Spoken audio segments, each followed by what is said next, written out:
Alright guys, are you ready to try the best banana bread recipe ever? I promise you will not regret it.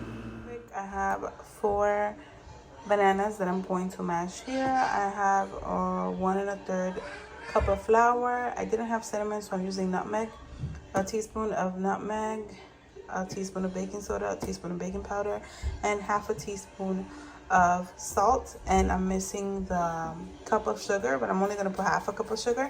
And I have 1/4 of a cup of milk here, 2 eggs that I cracked, and I put some vanilla extract there. I forgot that the butter and the sugar have to be mixed before we add the eggs, so I'm going to put it in the separate bowl and then I'll add it to the eggs.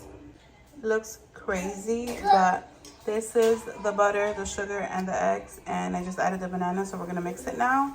And then after this is well combined, I'm gonna add the flour. Okay, now it's all mixed together, and we're gonna add flour and the milk, and we're gonna alternate until we pour everything inside. All right, next step is to butter your pan. My loaf pan is in the garage, and honestly, I'm not going over there right now, so this is gonna have to do.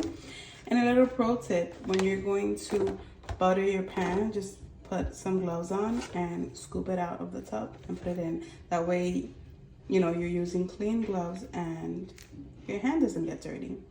And you don't have to dirty other utensils. So now we're gonna pour the mixture.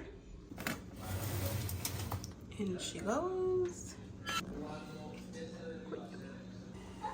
This is the progress. I think it's almost done. I'm gonna check it with a knife to see.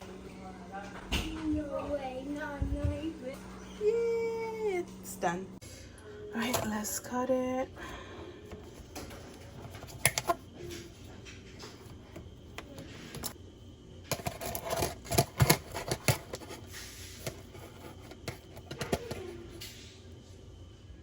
I think I broke it before I should have because it's still really hot, but it's late and we really wanted a piece. But look how moist. You can see pieces of banana in it and it's super moist. This is great. Look, see? But it's still like, it's not undone. So yeah, I hope you try the recipe, and if you do, let me know so I can see yours.